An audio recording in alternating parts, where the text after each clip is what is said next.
What's going on, guys? Ted from Immersion here, and sorry it's a little bit late, but it's time for your D&D weekly update. Got a lot of news coming out of Origins, the convention that's actually happening. Probably by the time you see this, it's probably day one. Also, new Unearthed Arcana, which has some cool stuff, and the new Acquisitions Incorporated weekly series has started. So if you're missing out on any of that stuff, or you're curious what it's all about, stay tuned.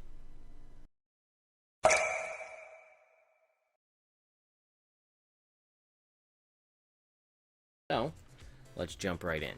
First off, we've got Unearthed Arcana this month. We are back again with a brand new set of rules, expanded content for D&D 5th edition, not a DM's Guild Spotlight. Not that they do, like, seems about once a quarter. This one is all about new feats, which is the first time we've seen really anything as far as new feats go from Wizards of the Coast, even though this is technically not official. Although we did get the gnomish magic feat for the Snifferblin deep magic gnomes. So what is this about? This is all about weapon-based, and it needs playtesting, so if you get a chance to go ahead and playtest this.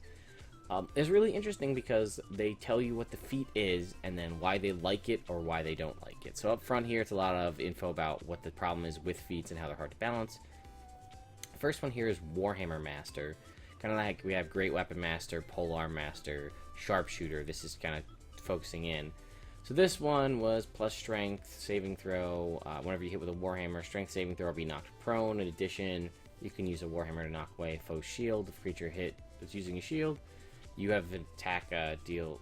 You can have the attack deal no damage and force the creature to drop its shield. And then he talks about why he hates the feat.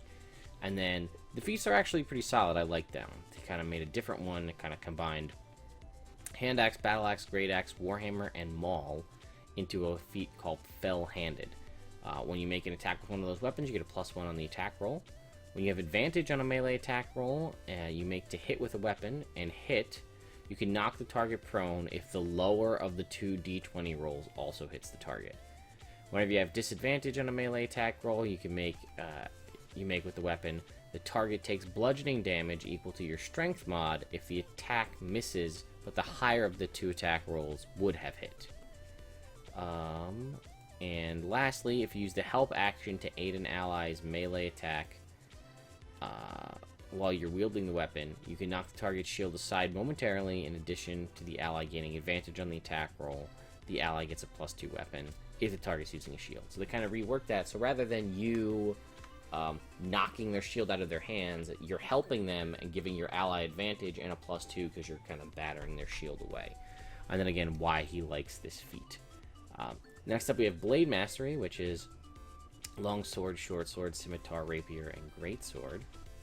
+1 on the attack roll, which seems to be the general feeling for this. On your turn, you can use your reaction to assume a parrying stance, provided you have the weapon in hand. Doing so grants you a +1 to your AC until the start of your next turn, or until you're not holding the weapon. That is your reaction. So that's a solid. That's awesome because it's reaction economy for any class that doesn't have it. When you make an opportunity attack with this weapon, you have advantage on the attack roll. Solid. These are great because they're a non-magical way to just get a solid +1 on your attack roll, especially if you're not hurting for stat boosts, and you can manage to get one of these in there, especially if you roll stats. I don't know how often you're going to roll with trying to using the help action. If you have access to a class that or something that lets you use the help action as a bonus action, this is very good if they're wielding a shield for Fell-Handed. +1 to attack roll, always solid. These two make me, I'm a little upset. I don't know. How often? I mean, I guess it does happen sometimes where you roll really high on both initiative roll, or both on a roll with advantage, so that you can knock them prone. Especially if you have multiple hits and you're able to hit them down with one and then crack down on again if you have advantage. I do like this one, though. If you have disadvantage and you miss, and this other one would have hit, they take strength mod damage. I mean, it's not a lot. It's probably at most 5. On average, I'd say 3 or 4, but it's still damage, which is nice. But this one, as your reaction, adding a +1 to your AC until the start of your next turn. If you are not moving, if you don't have shield or access to spells like shield or absorb elements if you're a spellcaster, Adding a +1 to your AC could be the difference between an attack hitting and potentially a death blow. Plus, when people try to run away from you, if you're wielding a greatsword and someone tries to run and you just get to make that one free swing at them, that could be big too, with advantage, so you could crit.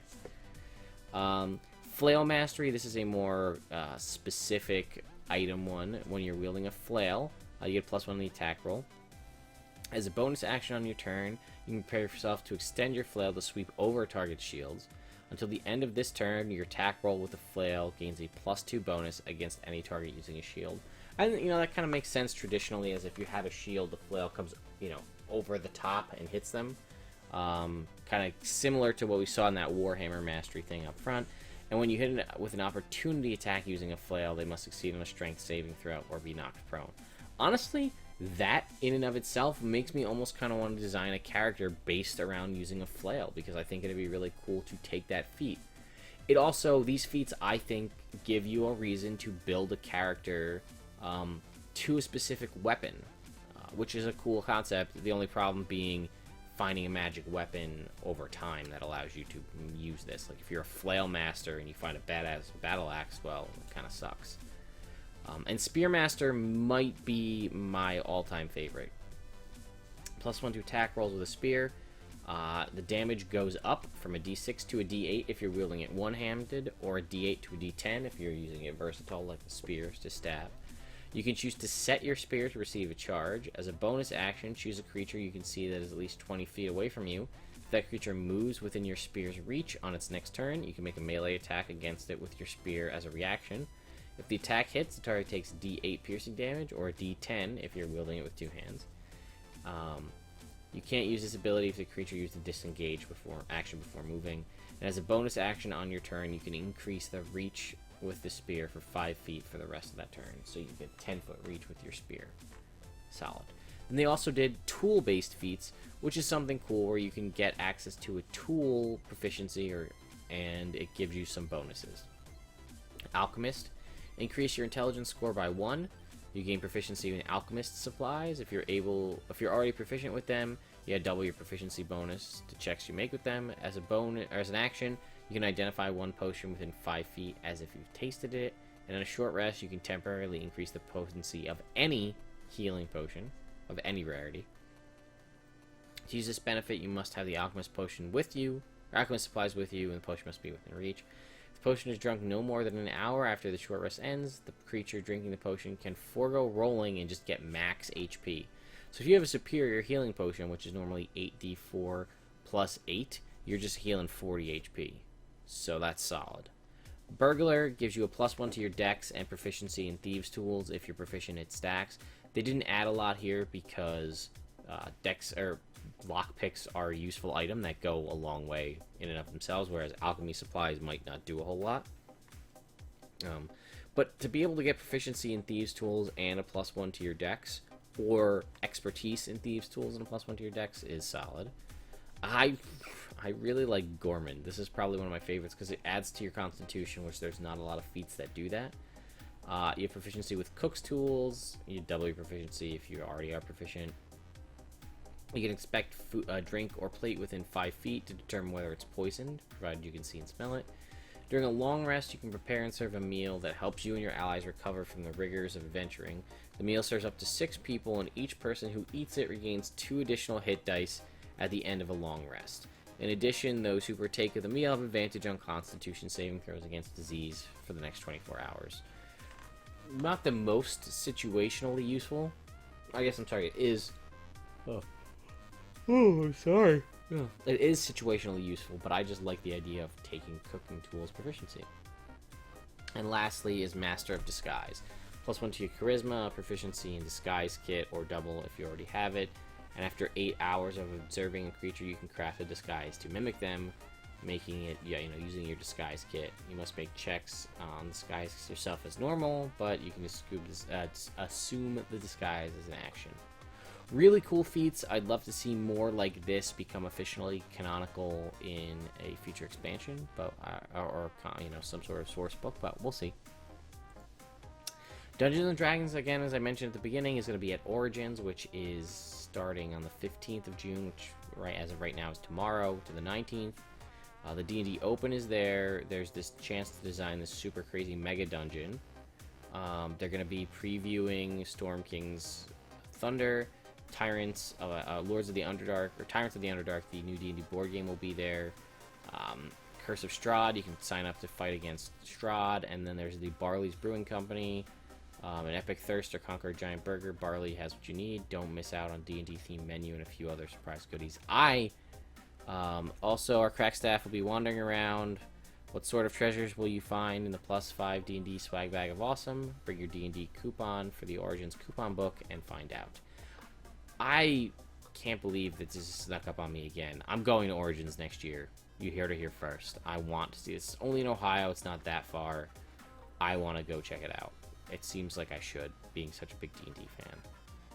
And I haven't. They seem to be focusing more on Origins than Gen Con.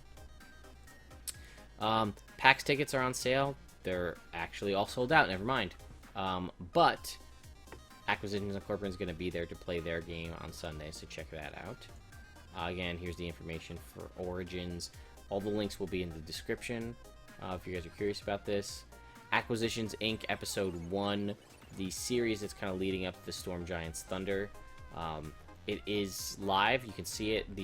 It's coming. Episode 1 came out on Wednesday the 8th. The next episode will be on the 15th, and you can see them here playing at the table, Carolina Gaming Tables.